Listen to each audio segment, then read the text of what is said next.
नमस्कार दोस्तों। आज हम कॉन्ट्रैक्ट लॉ के एक इम्पॉर्टेंट और प्रैक्टिकल एस्पेक्ट के बारे में बात करेंगे, स्टैंडर्ड फॉर्म ऑफ कॉन्ट्रैक्ट्स और कंटिंजेंट कॉन्ट्रैक्ट्स। आप इन कॉन्सेप्ट से रोज़ाना की ज़िंदगी में इंटरैक्ट करते हैं, जैसे मोबाइल सिम परचेज करना, रेलवे टिकट्स लेना, इंश्योरेंस लेना या ऑनलाइन सर्विसेज के टर्म्स एक्सेप्ट करना। चलिए इन्हें सिंपल लैंग्वेज में समझते हैं। Part 1, standard form of contracts.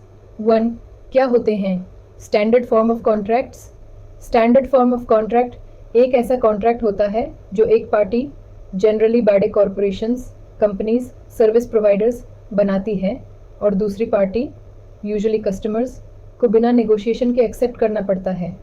यह टेक इट और लीव इट नेचर का होता है, जैसे रेलवे रिजर्वेशन टिकट पर लिखे टर्म्स, LIC या इंश्योरेंस पॉलिसी के क्लॉजेस, फ़ोन कंपनी के सिम कार्ड के terms and conditions, software installation के time I agree button.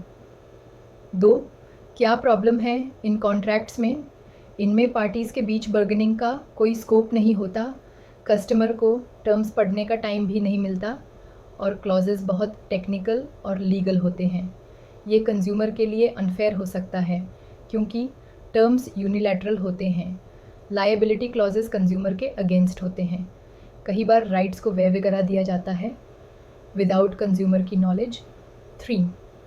Protection for weaker party. Indian courts ने टाइम टू टाइम ऐसे कॉन्ट्रैक्ट्स में बैलेंस बनाने की कोशिश की है। कुछ डॉक्ट्रिन्स डेवलप हुए हैं जिससे कंज्यूमर को प्रोटेक्ट किया जा सके। Doctrine of reasonable notice. अगर एक क्लॉज कंज्यूमर के इंटरेस्ट को नेगेटिवली अफेक्ट करता है तो उस क्लॉज का इन्फोर्सेबल होने के लिए कंपनी को उसकी प्रॉपर और रीजनेबल नोटिस देनी चाहिए। Case Parker v South Eastern Railway court ने कहा, अगर नोटिस प्रॉपर तरीके से नहीं दिया गया तो क्लॉज इन्फोर्स नहीं होगा। Doctrine of fundamental breach. अगर सर्विस प्रोवाइडर कॉन्ट्रैक्ट का फंडामेंटल टर्म वायोलेट करता है तो वो एग्जेम्पशन क्लॉज का बेनिफिट नहीं ले सकता। Case Swiss Atlantic case UK. यह रूल कंज्यूमर को प्रोटेक्ट करता है अनफेयर लॉस से। Doctrine of unconscionable terms. अगर कोई क्लॉज इतना अनफेयर हो कि वो नेचुरल जस्टिस के खिलाफ हो तो कोर्ट उसे स्ट्राइक डाउन कर सकती है। Indian position. सुप्रीम कोर्ट ने LIC वेजन consumer education and research centre case में कहा कि स्टैंडर्ड फॉर्म कॉन्ट्रैक्ट्स में भी फंडामेंटल राइट्स जैसे फेयरनेस अप्लाई होंगे। 4. इंडियन लॉ का स्टैंड। इंडियन कॉन्ट्रैक्ट एक्ट में स्पेसिफिकली स्टैंडर्ड फॉर्म कॉन्ट्रैक्ट्स का जिक्र नहीं है, लेकिन जुडिशरी ने टाइम के साथ इस कंसेप्ट को डेवलप किया है।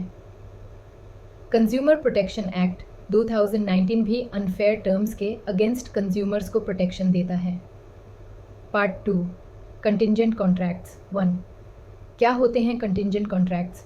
कंटिंजेंट कॉन्ट्रैक्ट एक ऐसा कॉन्ट्रैक्ट होता है जिसका परफॉर्मेंस किसी फ्यूचर अनसर्टन इवेंट पर डिपेंड करता है।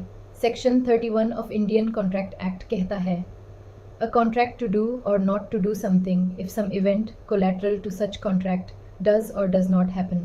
2. एग्जाम्पल समझिए। अनेबी से कहा, अगर मेरा शिप सेफली पोर्ट पर पहुंच गया तो मैं तुमसे 10 लाख का माल खरीदूंगा। ये कंटिंजेंट कॉन्ट्रैक्ट हैं।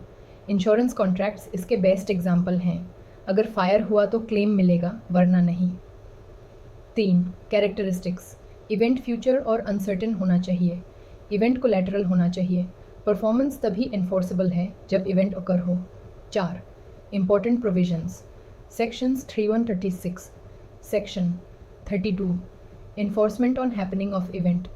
अगर कॉन्ट्रैक्ट किसी इवेंट के होने पर डिपेंड करता है तो तभी इन्फोर्स होगा जब वो इवेंट हो। Section 33, enforcement on non happening.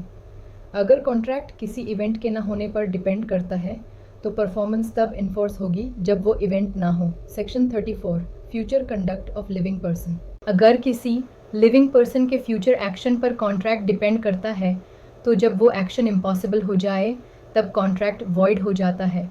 Section 35, event का इम्पॉसिबल हो जाना। अगर कोलैटरल इवेंट इम्पॉसिबल हो जाए तो कॉन्ट्रैक्ट वॉइड हो जाता है। 5. इलस्ट्रेशन इन केसेस केस। NPC एजेंसी वे रोशन लाल कोर्ट ने बताया कि अगर इवेंट अनसर्टन है और उसी पर कॉन्ट्रैक्ट बेस्ड है तो वो कंटिंजेंट होगा। Example, agrees to pay B are egging in Delhi down if B's house burns down. This is contingent contract. 6. Contingent versus absolute contract. Feature contingent contract, absolute contract dependency, event के होने या ना होने पर किसी condition पर depend नहीं करता. एनफोर्सेबिलिटी तभी जब इवेंट होता है. Immediately enforceable risk, higher risk होता है, low risk. A. Standard contracts in real life. Employment contracts, rental agreements, digital services, Netflix, Google, banking and credit card terms. इनमें क्लॉजेस प्री ड्राफ्टेड होते हैं, पर अब कंज्यूमर्स भी राइट्स के लिए अवेयर हो रहे हैं. 2. Contingent contracts in business insurance loan repayment with condition real estate contracts with approvals. ये कॉन्ट्रैक्ट सर्टेनिटी नहीं देते, पर बिजनेस रिस्क मैनेजमेंट में हेल्पफुल होते हैं. कंक्लूजन तो दोस्तों, आज हमने समझा स्टैंडर्ड फॉर्म ऑफ कॉन्ट्रैक्ट्स क्या होते हैं, उनकी नेचर क्या होती है और उनसे प्रोटेक्शन कैसे मिल सकता है.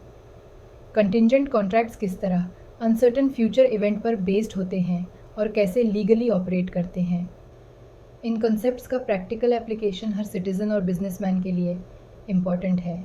आप जब भी कोई फॉर्म साइन करें, टर्म्स पढ़ें और अगर आप इंश्योरेंस या सिमिलर एग्रीमेंट कर रहे हैं तो समझे कि वो कंटिंजेंट नेचर का है.